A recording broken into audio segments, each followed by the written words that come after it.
Hello, everybody. So we have a nice calm flight.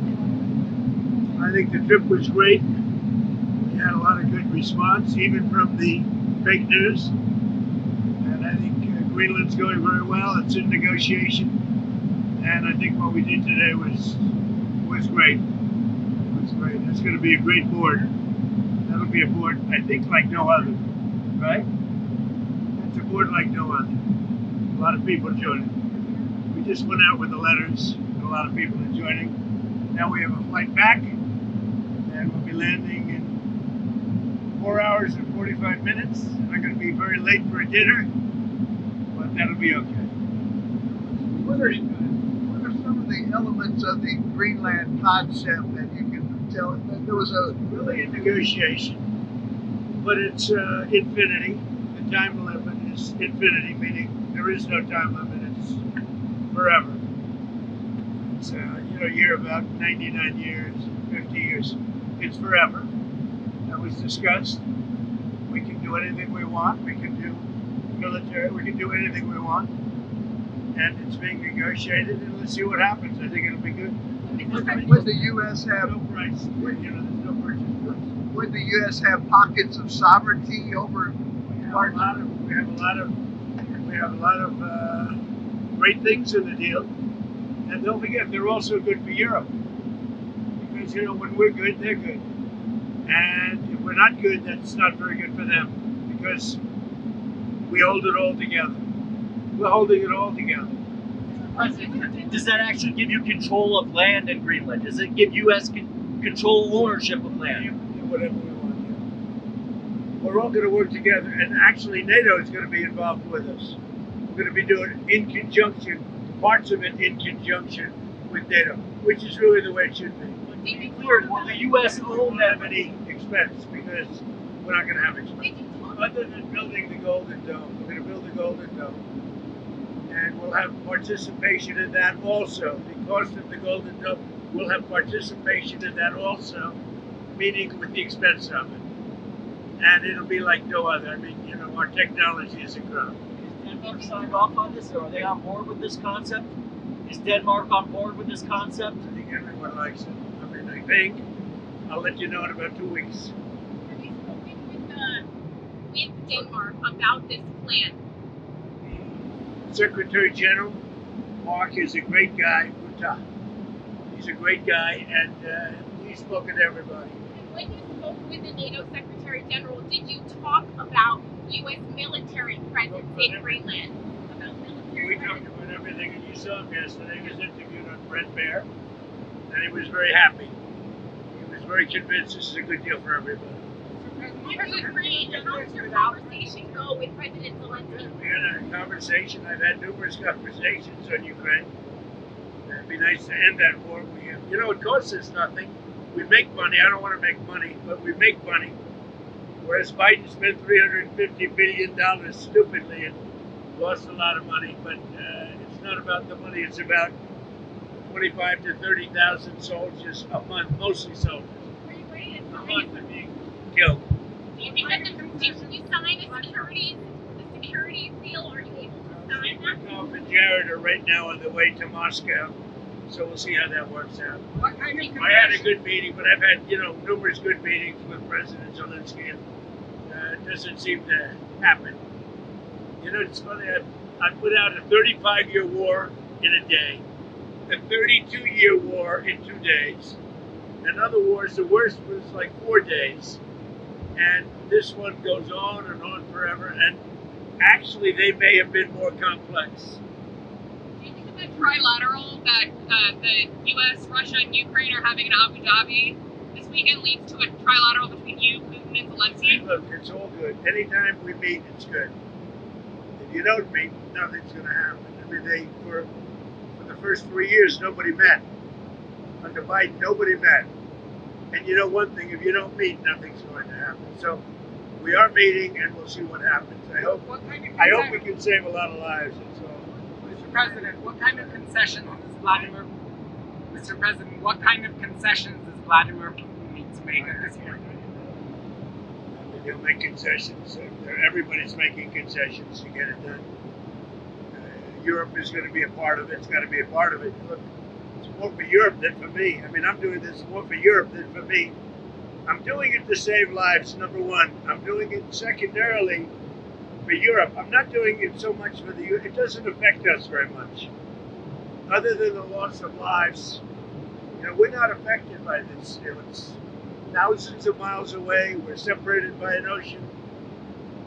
But I have an ability to get things done like this, and we'll see if I can get it done. I mean, it would never have gotten done. I thought Putin wanted the whole thing. Maybe he does, but he's not gonna be going there unless we don't make a deal. But we had a good meeting today with President Zelensky. I think a very good meeting. What's the main holdup? What's the main holdup to getting a deal? The main holdup is the same things that have been holding it up for the last year. Look, this is a war. This is Biden's war. This isn't my war. This is a war that should have never happened. But it's complex because you have beats and bounds. You have streets. You have rivers. You have everything. Where does it end? So it's a little bit complicated. But I've had that in 5 of the other wars. There are beats and bounds. It's a location. It's boundaries. And I got them done fast in days. And this one is just going on. What's happened here is there were times when Putin didn't want to make a deal, times when Zelensky didn't want to make a deal, and it was like opposite times. Now I think they both want to make a deal, but we'll find out. Did something change that makes you think that Putin and Zelensky now are serious about it? I'm not getting predictions. There are no changes. I think that President Putin would like to make a deal. I think that President Zelensky would like to make a deal. What did Zelensky say today? I mean, he came all the way there to meet you. What did he say? He said he'd like to make a deal. I mean, there's not much you can say. People know the parameters. It's not like, we're discussing things that have been discussed for 6 or 7 months, and he came and he said he wants to make a deal because I wasn't necessarily sure. I think he should want to make a deal. It's pretty tough. It's really tough on the people of Ukraine. I'll tell you that. Mr. President, how they live without heat, where it's 20 degrees below zero. It's very cold. That's a colder climate for the most part than Canada, and they live without heat. I asked them, how do they do that? And he gave me an answer. It's pretty amazing what they do to live. There's no way to live. Yeah. Back to Greenland. Can you elaborate more on we're trying to understand what exactly the concept is here. Is the U.S. going to actually take ownership of it? We'll have something in 2 weeks. There's a good spirit to get something done, and we have to have a strong freedom. We have to have the ability to do exactly what we want to do. We have a great military. I built a great military. I did this in my first term. And continuation, big continuation. I think what we did with the defense companies was very important too, because we need things faster. We have the best weapons in the world by far. We showed that last week with Venezuela. We have the best weapons in the world. We have to make them faster. How would it be any different than the current situation? The U.S. can much different, much more detailed, much more generous to the United States. It's a much more generous deal. It has to be. And we're building a Golden Dome, and you see the way it works. That is so much better for us and for Europe to have that piece of ice covered by the Golden Dome. You mentioned Venezuela. You've expressed optimism in your relationship with Delcy Rodriguez. Are you inclined to let her stay in power? Well, right now they're very strong leadership. They're showing very strong leadership. I also spoke with Maria today, and who I like a lot. But Delcy's shown very strong leadership so far, I have to say. And we're moving in, to the United States, millions of barrels of oil as we speak. You know that. You see it. You see what's happening. Over 50 million barrels of oil is already moved or moving into the United States, and much more to come. And we're working with them, and they'll get some of that, and we're going to get some of that. And it'll be divided up, and our country will become richer, and that means our taxes are going to be going down, and and they will do better. Venezuela is going to do better than they've ever done. So if that continues, Even with us, taking a very fair piece of it, Venezuela will do better by far than they've ever done. Going to be very rich, and she has done a very good job. Have you spoken with Jamie Dimon since the lawsuit? No, I haven't spoken to him. No, he debanked me, so we'll see if that means anything. But I think it should. You shouldn't be debanked. You get debanked if you don't have money or if you default or you have this great company, and all of a sudden I was told, no, you can't do that. It's so wrong. It's so wrong. I don't know what their excuse would be. Maybe their excuse would be the regulators. I don't know. But regardless, I guess it's a good lawsuit because every pundit has come out and said Trump has a great lawsuit here. You're not allowed to do what they did. Jamie Dimon, what he did, he's not allowed to do that. Where do things stand with Iran? The U.S. has got sizable military assets. We have a lot of ships going that direction, just in case. We have a big flotilla going in that direction, and we'll see what happens. A big force. We have a big force going toward Iran. I'd rather not see anything happen, but we're watching them very closely. I stopped 837 hangings on Thursday. They would have been dead. Every one of them would have been hung. This is like from 1,000 years ago. This is an ancient culture. Very smart people, by the way, but it's an ancient culture.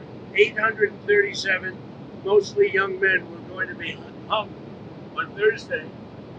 And I said, if you hang those people, you're going to be hit harder than you've ever been hit. It'll make what we did to your Iran nuclear look like peanuts. And an hour before this horrible thing was going to take place, they canceled it. And they actually said they canceled it. They didn't postpone it. They canceled it. So that was a good sign. But we have an armada. We have a massive fleet heading in that direction.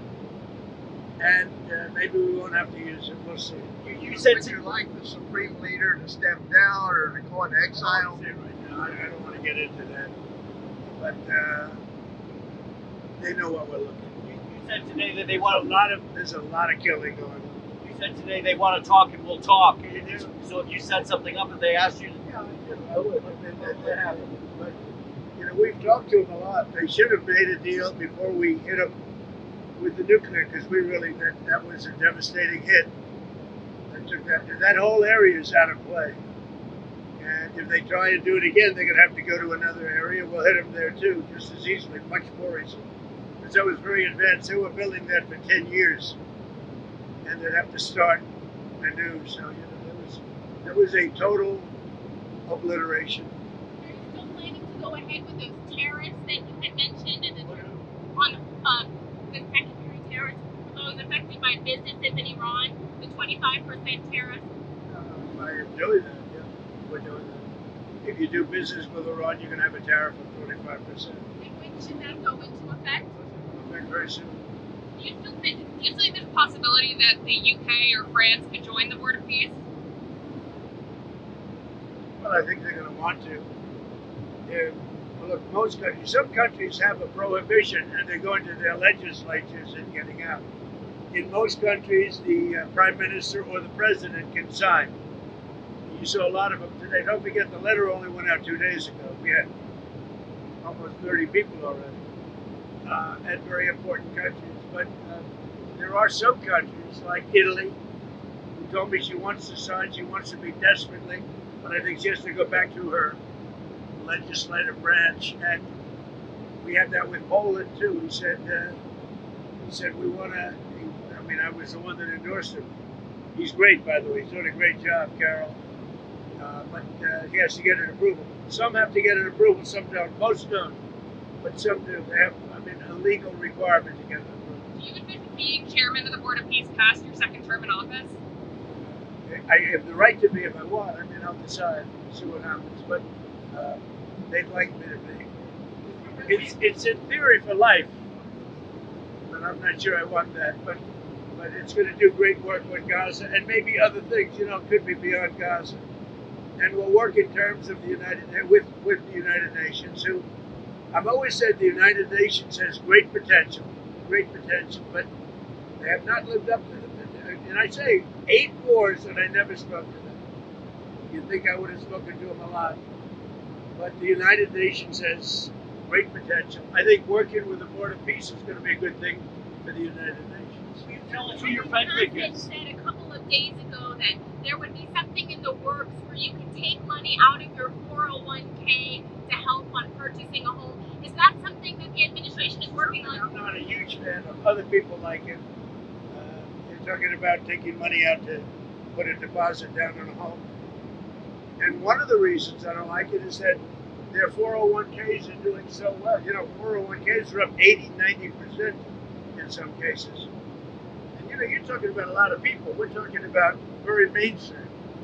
And they're really doing, and the housing market's good, but the 401ks are doing much better than the housing market. I like keeping their 401ks in great shape. I like keeping their 401ks. I'm not a huge fan of putting down a deposit. I'm not. I'm so happy with the way 401ks are doing. You have people tell me they're up 88%, and over the period of a year, over a full year, it's going to be. I mean, it's going to be close to 100%. Yes. Can you tell us back to the Board of Peace? Some of the countries are. I think the permanent members contributed $1 billion. What is that money supposed to be for Gaza? Have already put up $1 billion. Some of the countries have already put up much more than that. And that's a lot of money, but it's nothing compared to the value of peace. Peace is so destructive for everyone, even countries that aren't involved. I mean, it's so destructive for everybody when you have wars. Can you tell us who your Fed pick is, sir? Can you tell us who your Fed pick is? I'll be telling you soon. No, I have somebody that I think will be very good, but I'm not going to reveal it. Wall Street? Someone from Wall Street? Somebody that's very respected, very, very well known, and will do, I think, a very good job. President Putin has said that he may use frozen Russian assets to pay for his entry to the Board of Peace. Are you inclined to let him do that? I don't know about that. I mean, I've heard that. Who said that? President Putin. It's very interesting. But he said he's going to use his money. Frozen If assets. he's using his money, I think that's fine. Yeah. You're talking about where he said this morning Yeah. he's going to join the Board of Peace and he's going to make a contribution of $1 billion. Yeah, by using his money. I mean, if he's using his money, that's great. I think it's important to have everybody in. Are you concerned about the investigation into Jay Powell, making Jay Powell stay longer on the Fed? No, I'm not concerned. I mean, we'll have to see what happens. It's too late. It's always too late. Despite that, we have interest rates going down. And also, he's building a small complex, the Fed building, and they're going to be close to $4 billion. It's the most expensive job, and it's a renovation.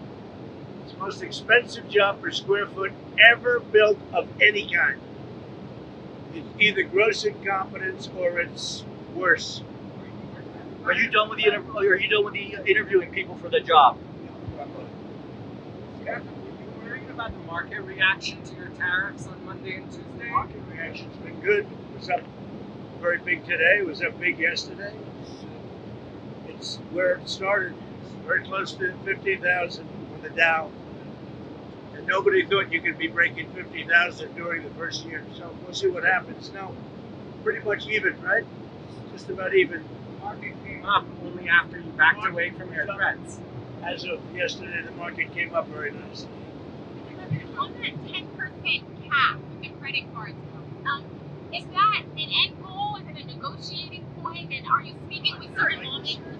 People, the credit card companies are getting 28% interest. So a guy goes out, they don't even know it. These are people, regular people. They don't know that they're paying 28%. And then it's a little bit overdue, and they end up having to file for bankruptcy. I'm not going to let that happen. So it's a 1 year 10% cap on credit cards. We have to get that approved by Congress too. So that's not a no-brainer. Did you say that It used to be a no-brainer, but Sir, did you say that you spoke with Maria Machado today? Yeah, I told her. Can you tell us about that We conversation? have a very good relationship, just to say. She's a good woman, a very nice woman. She's been through a lot. And at the same time, I'll tell you, they're doing a very good job in Venezuela. So it's interesting. I get along with both sides. I get along with everybody but the media. You know, the fake news and I don't get along, but I get along with everybody. When will you pivot, sir, to at what point will you pivot in Venezuela to say we should have an election there? See how they do. First of all, they have to, we have to take in a lot of money. We have to get that back. Right now, they're not living well because of what's gone on for years. Really, it's years of socialism and worse. It's really, worse than socialism. But we're going to start drilling very soon. We have the biggest companies in the world. We have them, and they're going to be going in. They're all negotiating right now. And we're representing the nation, and the nation is very thrilled by that because we're really good at this. And they'll be taking in more money than they ever have, but we'll be taking in a lot of money too. That's going to do two things. It's going to make the United States a lot of money, and it's also, it's going to make Venezuela a lot of money, but it's also going to bring down oil prices even further. We have oil prices down, in many cases, to $2.30 a gallon, and in also numerous cases, $1.99 below $2. It was $4.50, $5, $3.90. Prices are coming down very rapidly, including groceries, including just about everything, and they're starting to come down even more. We're getting them low. I inherited very high prices. When they talk about affordability, they caused it. I inherited very high prices, and we've done a great job. Prices have come down a lot, and I would say led by energy. We're pumping more oil right now. We're drilling more oil than at any time in the history of our country by far. One more on the Fed, if you will. When you add Venezuela to it, it's a tremendous part of the market. One more on the Fed, if you will. The Supreme Court seems skeptical of your power to remove Lisa Cook from the board. Your reaction to that? We'll see. I listened to some, I read some of it, and I didn't get that impression other than they thought maybe it should have gone through a more normal court system. But nobody was saying she's innocent. What they're saying is maybe it should have been a longer process. So we'll see what happens. Back to Iran for a second. We've seen wild variation in the numbers supposedly killed in those protests. Have you seen a reliable estimate about how many people were killed? Well, nobody knows the number. It's a lot no matter what. Hey, if it was one person, in this country, if it's one person, it's front page news. It's a lot of people. But there's a difference between a lot and 20,000 people. So we'll find out what it is. We're going to find out exactly what it is. Have you arranged a meeting with health insurance executives? You had mentioned you would have. When will that be taking place? With the biggest company, yeah. We have. What I'd like to see is that the money is paid not to the health insurance or not to the insurance companies, directly to the people into a healthcare account, savings account. And the people buy their own healthcare. Now, the Democrats don't like that because they're owned by the insurance companies. The Democrats are owned by the insurance companies. Obamacare, and I said this for a long time, Obamacare was set up by the insurance companies. They made a fortune. 1,000 points, they're going up 1,000, 1,250, 1,359%. That's all the money pouring in. I want the money to go directly to the people. Let the people buy their own health care. Now, their health care is going to be better, and they'll be paying less money. It's going to be amazing. But we have to get the Democrats to support it, most likely. Yeah. You're going to Iowa on Tuesday. What's your message there ahead of the midterm elections? Great to the farmers. The farmers have been great. I helped them out when we were going through the difficulty with China, which we solved. China's buying a lot of product right now, as you know. But while we had that negotiation, and I gave them, billions of dollars, and they were very happy. The farmers like Trump, and I like the farmers. I won their vote I won almost all aspects of a lot of. Look at the auto workers, how well I did with the Teamsters, the auto workers. But the farmers have been very special to me, very successful. All 3 terms. I won it all the time. So I think they're really happy, the farmers, with what's happening. You've expressed some concern, though, about the midterm elections. Well, my only concern is that presidents never win. You know, what is it, 2 times in 50 years? Democrat or Republican. Even, I mean, nobody had a better first year than I did. Look at what we've done. We have the greatest economy in the world. We have the greatest investment in a country in history by many times. Nobody's ever had that. Think of it, $18 trillion. We have thousands of businesses being built right now. And they're going to be opening soon, and it's going to be amazing. Also, the great big beautiful bill kicks in now, you know, now and over the next couple of months. That's going to have a huge impact when you have no tax on tips, no tax on Social Security, no tax on overtime. That's going to have a huge impact. Also, the 1-year depreciation is big for businesses. They're going to have to hire a lot of people. So I don't think there's ever been anything like it. I think we have a great country. We have a country back. We were a dead country, and now we're great. How much travel are you going to do this year, campaign travel? I'm going to do a lot of campaign traveling. I hate to tell you guys, but it's going to keep you employed. Now, we're going to work hard. And the only problem with that question is, for whatever reason, it's a deep down psychological reason, sitting presidents that won, even that won big, we won big, all 7 swing states, a popular vote, sitting presidents don't seem to do well in the midterms. I guess over a 50-year period, they won twice. So I don't know what that is. That's something down deep. You'd have to ask a psychiatrist about that. But we should do great. We won the election big. The border is now great.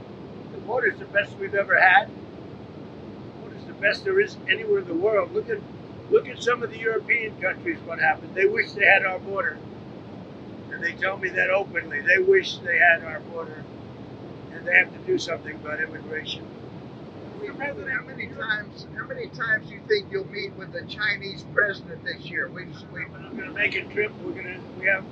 I'm going in April. He'll come toward the end of the year. And I look forward to seeing President Xi. I've always had, his wife is fantastic. He's an amazing guy. And I've always had a great relationship. President Xi of China. Always had a great relationship with him. It was a very strained relationship during COVID. But now it's an excellent relationship. Look, you see that. Look at all the farm product they're buying. The soybeans, they're buying a lot of soybeans. And that makes our farmers happy. And that makes me happy. Thank you very much, everybody. We saw the bruising on your hand. Are you okay? Very good. Good. I clipped it on the table. So I put a little, what do they call it, cream on it. But I clipped it. I would say, take aspirin if you like your heart. But don't take aspirin if you don't want to have a little bruising. You know, if you take I take the big aspirin. And when you take the big aspirin, they tell you you're bruised. The doctor said, you don't have to take that, sir. You're very healthy. I said, I'm not taking any chances. So anyway, but that's one of the side effects of taking aspirin. Thank you very much, everybody. Appreciate it. Thank you.